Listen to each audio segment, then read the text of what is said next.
What would you do if one day your best friend came to you and said they don't want to be friends anymore? Everything was fine up to that point, no fights, no arguments, they just don't like you anymore. Well, that would be weird, wouldn't it? And understandably, you would be quite upset. Well, that is the main idea behind the Banshees of Inisherin. However, the movie is far more nuanced and complex than just two friends that don't want to hang out anymore. In this video, I'm gonna break down the story, characters and plot, and I'm gonna try to explain what that abrupt ending really meant.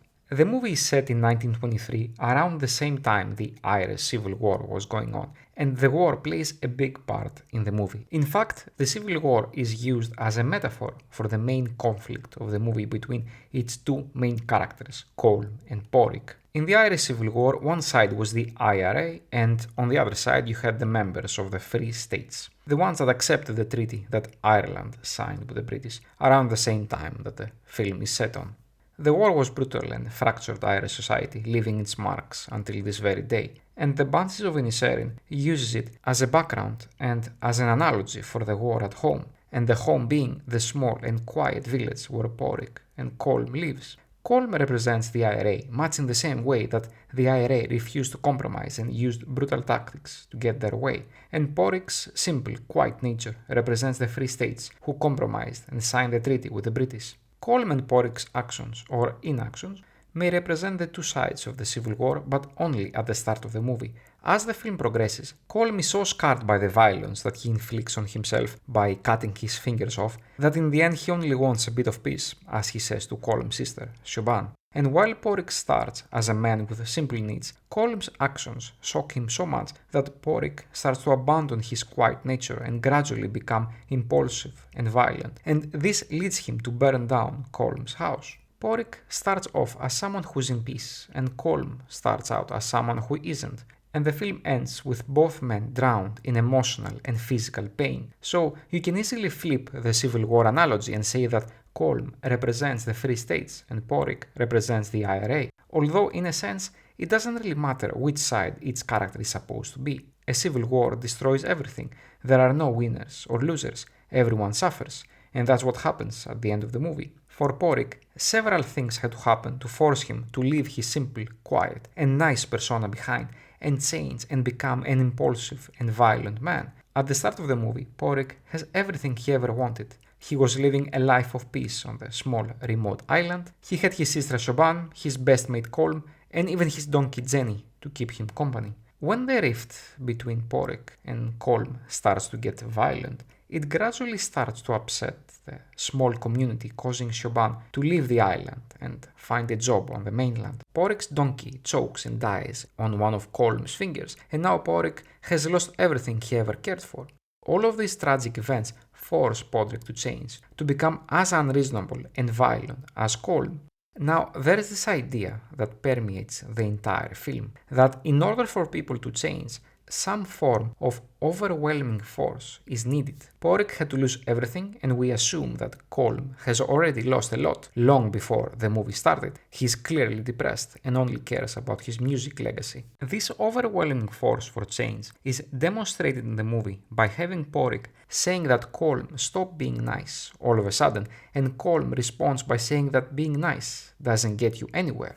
Well, both of these men have accepted violence as a way to resolve their conflict with each other, but at the end of the film, both have found their choices to be meaningless. Their quest for change has brought only destruction in their wake.